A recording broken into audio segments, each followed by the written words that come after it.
Hey everyone, it's Christine. I just want to read you a message that I received yesterday. If I was putting out a magazine, the headline would say simplicity. And the topic of this article would state be present. Show up as the most authentic, genuine version of yourself unapologetically. That's what being present is. You have to have vulnerability, transparency, humility, candidness, sincerity, and realness. This comes by anchoring into the core truth of who you are. So I'm going to read what I wrote as a gift. Don't be focused on anything except what is happening right now. That's a message in and of itself. Observe your surroundings, study the people and or things all around you. Position your heart posture to be grateful, gratitude for the present moment that you're even breathing.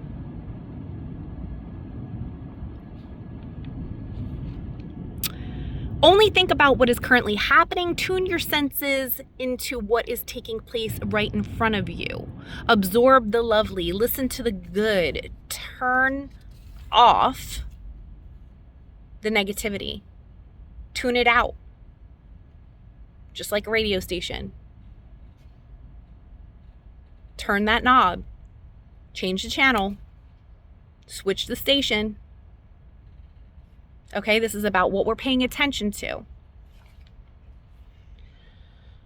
Pick some focal point that makes you remember love. Excuse me, my hair is frizzy and not working with me today. And look at it often. Okay, women who are in labor will pick a focal point to focus on so that the pain is not where they're putting their attention towards. This helps them with the birthing process during labor. Okay? I can go into a message on that all in and of itself. Engage in setting the tone to create a beautiful atmosphere. Remember, you bring the ambiance. You exude peace that's been imbued to you. You embody the restful spirit.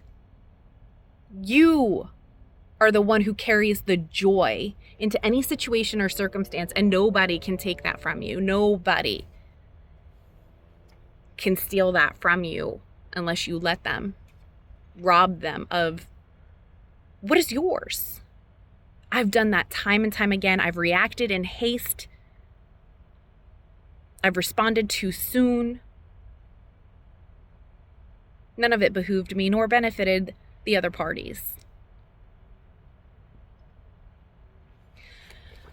So we're going to create that beautiful atmosphere by smiling and carrying that peaceful disposition. Resolve to maintain a restful rapport.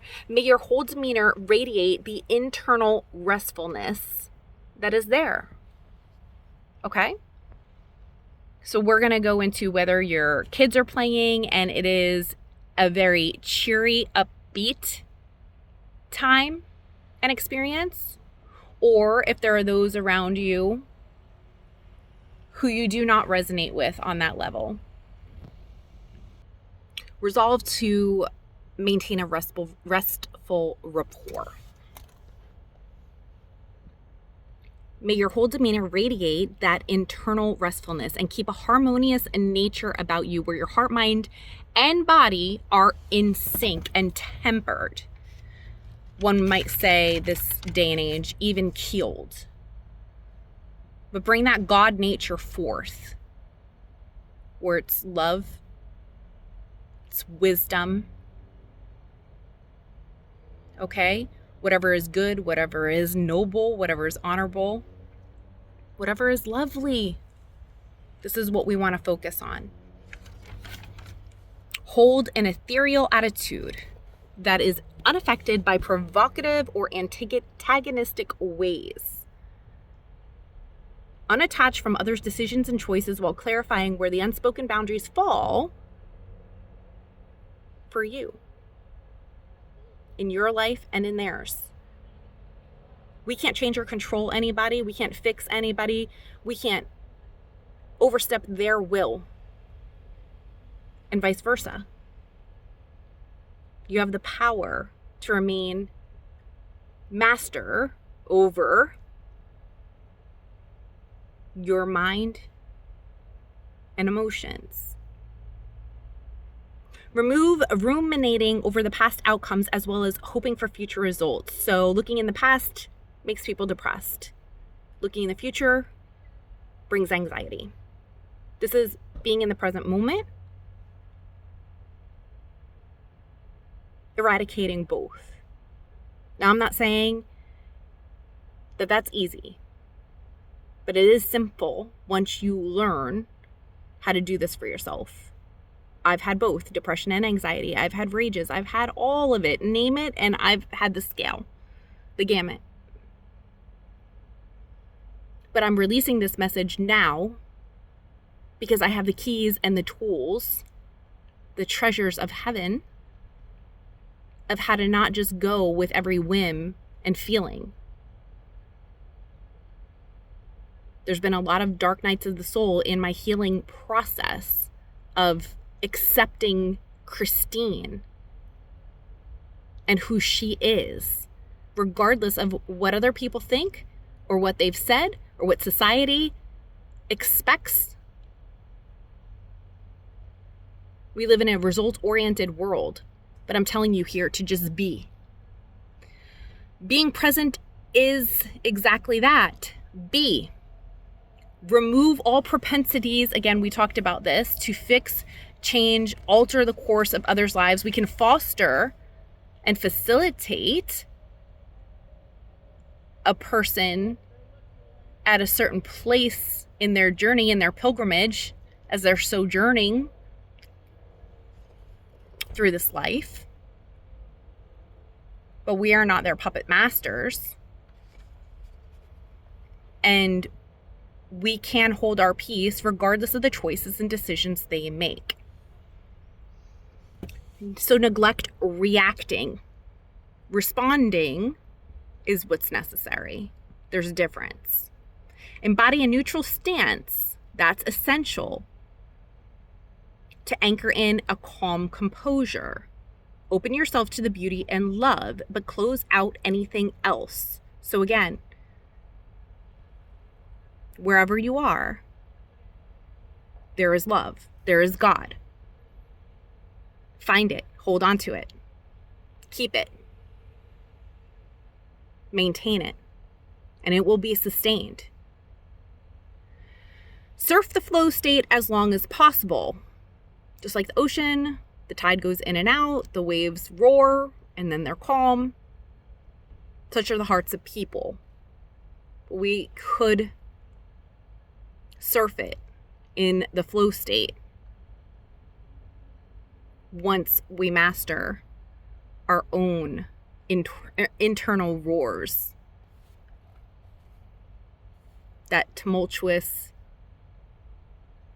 tide that turns and churns within.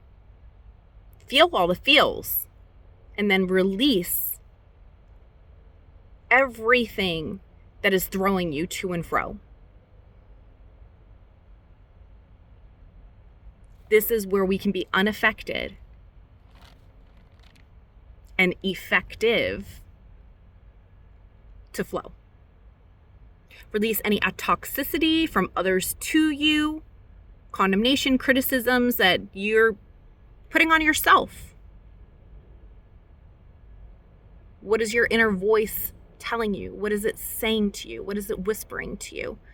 Because I tell you, the voice of God is telling you that you're lovely, that you're perfect, that you're whole, that you're complete. Hold on to the sweetness of that spirit. Then Switch modes to the next moment you are called to be present in, whether that's your family, your husband, your children. If the presence you have kept in the previous encounter was heavy, grant yourself a break of solitude and quiet in between engagements. So just don't run into what the next moment beholds and take all of that in there with you. That's how we overflow junk onto others. No. Empty it out. Go for a walk, go for a swim, cry, meditate, breathe. Breathing exercises. Do whatever needs to be done, again, to tap into those emotions and then get rid of them. So if the first experience was hard to endure, choose a lighter time with more pleasant people afterwards. Create more space for those people to be a constant in your life. Sorry, it's rainy here and my hair is frizzing out. Opposed to others who draw more energy from you. There's a reason it's called paying attention. What are you paying attention to? Don't give your energy out to just anyone or anything. Only what's important. Who's important? Eventually, the higher levels of living with those who complement you rather than counter you will become the norm on a regular basis, because your rhythm will call for that and call them in more. And you will find being present is a pleasure. So again, sometimes people will reflect what's going on inside of us, and that's what we have to deal with. We have to face our issues and heart woes, hardships, and go through them to get to the other side. So no blame or projection about this person did this or that person did that. That's victim mode, and we don't accept that. We allow things to occur when we face them, and then we overcome our own inner hauntings to where we get back to those calm waters, flow state, peace, rest, joy, and bliss. This is what triumphing is. This is all the movies of the hero's journey. So there's no reason for criticism and condemnations and judgments of others, and definitely do not receive them upon yourself. Forgive, bless them, move on. And that's what our soul desires, is being present because it's a pleasure. Okay? We want pleasure over the pressure at the core. But it's a practice to get there. We just discussed that. That was the purpose of this message, to tell you how it's a process, to hearken healthy dynamics, happy exchanges, and harmonious havens throughout your days. We teach people how to treat us, by the way, and how we carry ourselves and interact with others speaks volumes.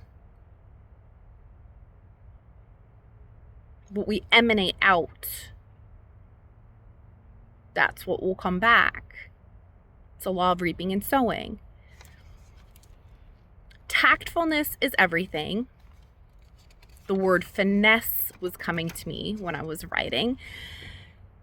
It's a learned skill to exude finesse no matter the promptings, to be anything but grateful. Once we conquer the pull to conform or control, the resilience to take action that may lead to regrets is then discharged. And the resilient mind will be a safeguard where you leave that interaction that might not been one you would prefer. You leave it then with clean hands and a clear head. It's like, okay, well, I was graded here. I got tested. How'd I do?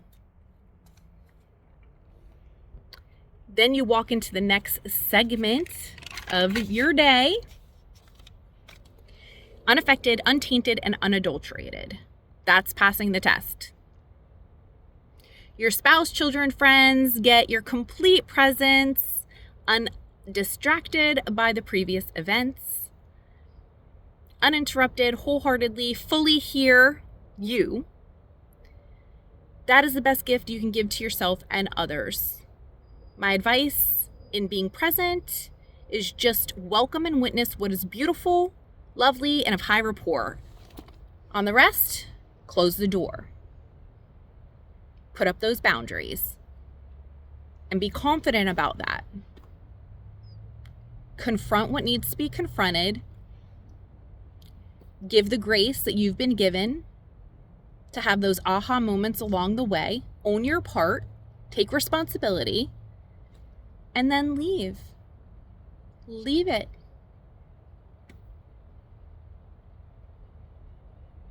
We hold on to way more in these vessels than necessary.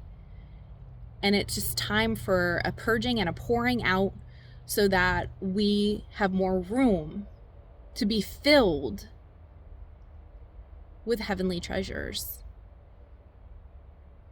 which are those godly pleasures I've spoken up here.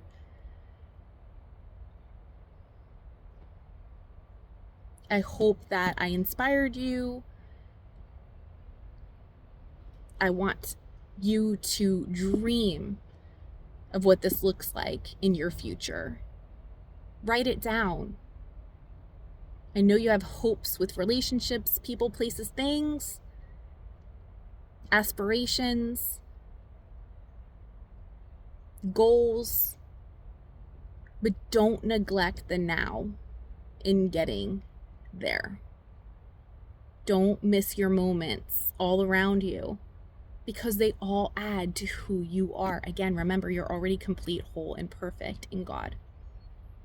Look at it from the end, playing out before that.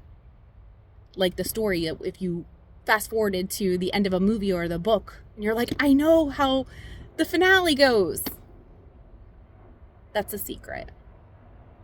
And then live your life in accordance with that story. Love you.